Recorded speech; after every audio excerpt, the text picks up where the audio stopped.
l'évangile du temps de la fin avec Pasteur André Mbweshi Moulendo.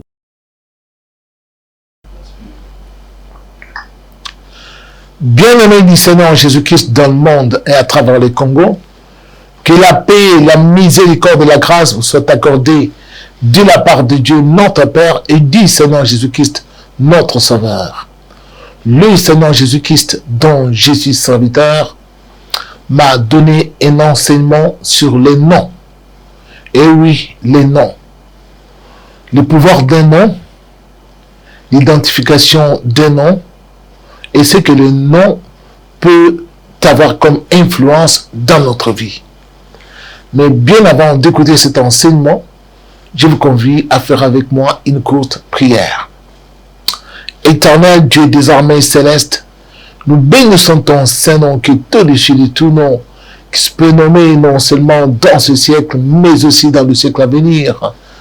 Éternel, nous te disons merci de nous avoir accordé cette opportunité de venir en ta présence pour écouter cet enseignement ô combien précieux sur l'influence du nom dans nos vies respectives et pourquoi la plupart d'entre nous, leurs vies sont brisées à cause du nom qu'ils portent. Éternel, donne-nous l'intelligence et accorde-nous ta grâce en surabondance pour que nous comprenions cet enseignement. Au nom de Jésus-Christ, notre Seigneur Sauveur. Amen. Cet enseignement se trouve dans l'Évangile selon Matthieu au chapitre 1. Nous allons lire du verset 20 au verset 23. Comme il y pensait, voici un ange du Seigneur lui apparut en songe et dit, Joseph, fils de David, ne crains pas de prendre avec toi Marie, ta femme, car l'enfant qu'elle a conçu vient du Saint-Esprit. Elle enfantera un fils, et tu lui donneras le nom de Jésus. C'est lui qui sauvera son peuple de ses péchés. Tout cela arriva afin que s'accomplisse ce que le Seigneur avait annoncé par le prophète. Voici, la Vierge sera enceinte, elle enfantera un fils, et on lui donnera le nom d'Emmanuel, ce qui signifie Dieu avec nous. Bien-aimés du Seigneur, comme vous venez de l'entendre sur le nom, quel exemple, un autre exemple, pouvons-nous prendre, si ce n'est que celui, l'exemple de notre Seigneur et Sauveur Jésus-Christ.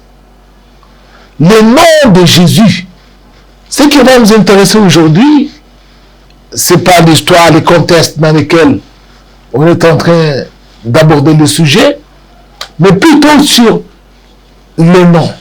Le nom de Jésus, ce qu'il signifiait et comportait en lui-même la mission même que le Seigneur devait porter sur la terre.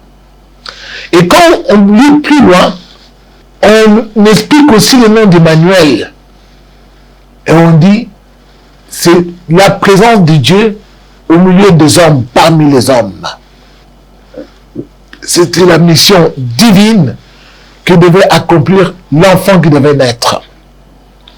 Non seulement sauver son peuple de leurs péchés ou de ses péchés, mais il devait symboliser la présence de Dieu parmi les hommes qu'il a créés.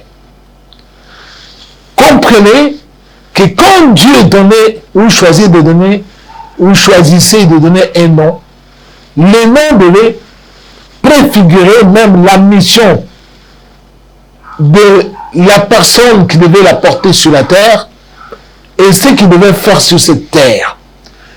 Ce nom-là devait avoir en lui la capacité et d'agir sur la personne qui allait le porter. Alors, sans chercher à vous égarer avec trop de philosophie, je voudrais d'abord commencer par ce que nous connaissons tous. Vous avez le Google chez vous à la maison. Je vais ouvrir le Google, que nous puissions d'abord lire sur la définition du nom. Dans Google, le nom, que signifie-t-il? Le nom signifie, c'est un mot ou groupe de mots servant à désigner un objet individuel, forme de langage, mot ou expression correspondant à une notion et servant à désigner les êtres, les choses d'une même catégorie. Je crois que vous avez compris.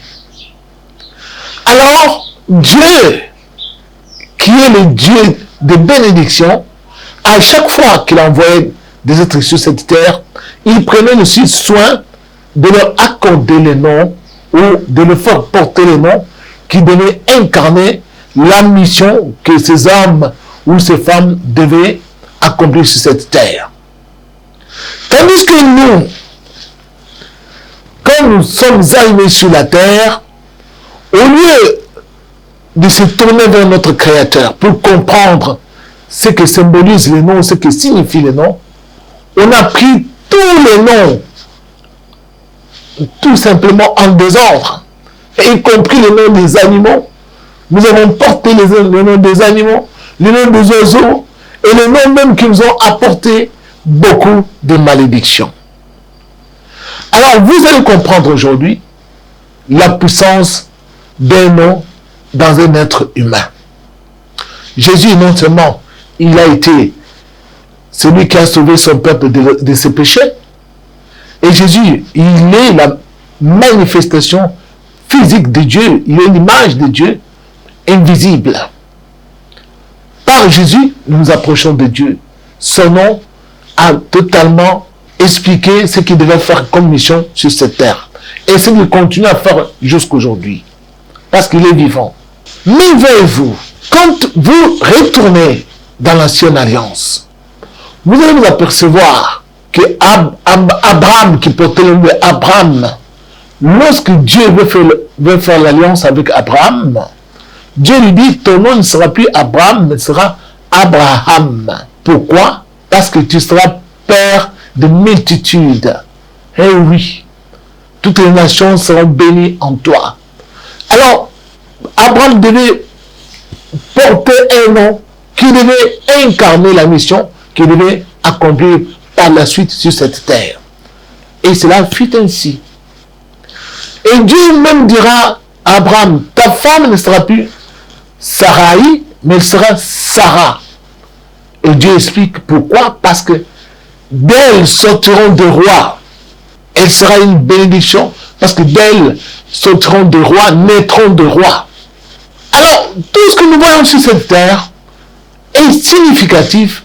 Parce que les mots que nous portons, c'est l'ensemble des mots qui font venir soit la bénédiction, ou soit qui font venir aussi la malédiction dans notre vie. Vous allez vous rappeler d'un certain Nabal du temps de David, qui avait un caractère viscéralement dur. Et ce Nabal, sa femme disait, Nabal est son nom, il est comme son nom. Mais quand vous cherchez la signification du nom de Nabal, ça signifie tout simplement imbécile. Eh oui, un imbécile qui a un caractère dur, outrageant, méprisant toutes les bornes possibles de la bienveillance. Alors, il a incarné ce nom, lui a porté ce nom jusqu'au bout, et ça lui a apporté même des malheurs. Il en a trouvé la mort. Bien-aimé du Seigneur, quand vous remontez la Bible à la source, quand vous prenez les noms, ou vous cherchez à analyser les noms de Caïn et Abel, Caïn, tout simplement, son nom signifiait la lance. La lance. Ou celui qui devait forger des lances.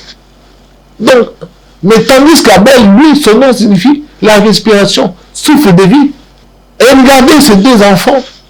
Celui-ci, qui devait apporter la vie sur la terre, avait tout son cœur tourné vers Dieu qui est la vie. Tandis que l'autre, qui portait le nom de lance, donc des armes, et il était toujours tourné vers l'agressivité. Les noms ont en eux un pouvoir. Un pouvoir, je dirais, indicible. Ou quand les hommes ne se rendent pas compte des noms qu'ils portent, ils vont passer à côté de leur destinée. La destinée que Dieu avait déjà prévue pour eux. Beaucoup ont porté des noms sans chercher à comprendre ce que signifiait leur nom. vous allez entendre quelqu'un qui vous dit, moi, je me prénomme Cynthia, ou je m'appelle Cynthia.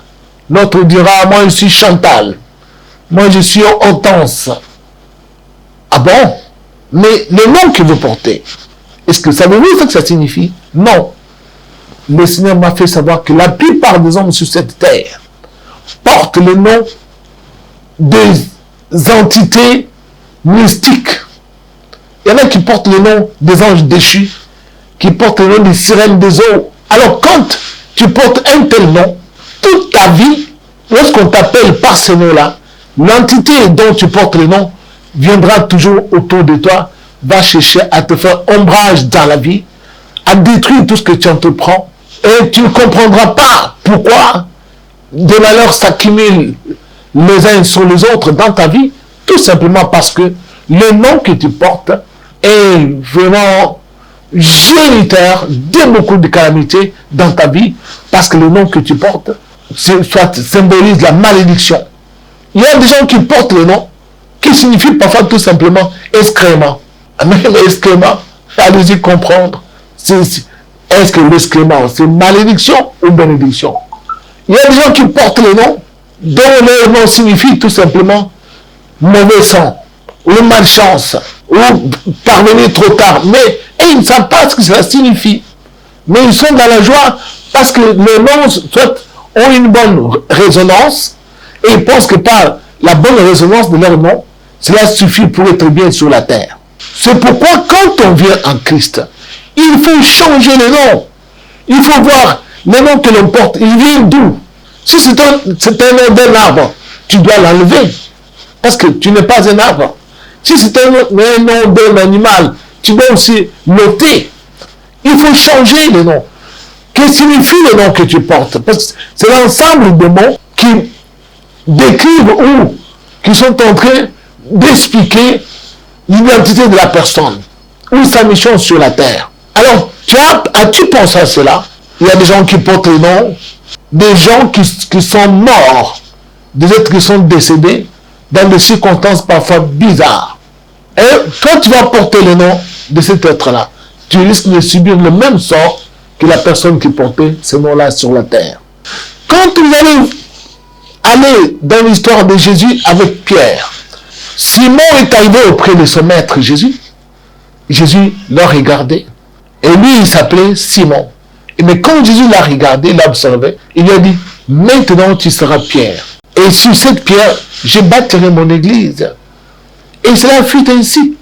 Jésus a utilisé Simon-Pierre, et plus tard, c'est sur lui que l'église a été bâtie, parce que c'est Simon-Pierre qui a pris la parole le jour de la Pentecôte pour s'adresser à des multitudes. Et en lui, il y avait cette grâce, avec un verbe puissant qui devait transmettre à l'humanité. Et à partir de cela, l'église du Seigneur devait naître sur la terre. Bien-aimés du Seigneur, nous devons faire très attention des noms que nous portons. Ceux qui ont porté le nom des sirènes des eaux, de Lydia, regardez votre nom. Est-ce que votre nom se trouve-t-il dans la Bible? Tous ceux dont les noms ne sont pas dans la Bible, voici le temps de les changer. Cherchez un nom qui est dans la Bible ou un nom qui est inspiré par les Écritures de la Bible, plutôt que de prendre un nom qui ne vient de nulle part, mais vous êtes dans la joie de le porter parce que ça sonne bon. Je suis Liévin, je suis Renaté, je suis cela. Mais le nom que tu portes, est-il où dans la Bible? Est-il situé où? Qu'il cache en son sang? C'est le nom d'une entité. Il y en a qui se font prénommer Jackie. Bon, regardez tous les noms des apôtres de Jésus-Christ. Satan, comme il est astucieux et malin, il a commencé à donner le nom aux gens. Pierre, Pierrette, Jacques, Jacqueline, Jeanne, Jeannette. Et tous ces noms-là ont été transformés en noms féminins. Pourquoi? Parce que la plupart des entités sont des sirènes des eaux qui se cachent derrière ce nom-là. Il est temps, réveillez-vous, vous devez vous pencher sur votre nom. C'est lui qui vous aimez tant. Quand on vous appelle par ce nom-là, c'est une évocation d'une domination, d'une entité mystique qui vient gouverner votre vie. Et par là, nous avons l'impression que Dieu ne nous aime pas. Mais nous-mêmes, nous invoquons des noms de démons sans le savoir. C'est pourquoi la plupart des musiciens du monde, quand ils font leur concert, au cours de leur concert, de leur show, ils citent le nom des scènes, Raka, Gégé. Et tout. Pourquoi le font-ils? Juste pour faire venir la transcendance dans leur monde mystique. Voici, vous êtes avertis, avant qu'il soit trop tard, penchez-vous sur votre nom, et il n'est pas encore trop tard, changez votre nom en conformité avec les Écritures, et vous verrez la main de Dieu s'étendre dans votre vie. Que Dieu vous bénisse. Merci, et à la fois prochaine.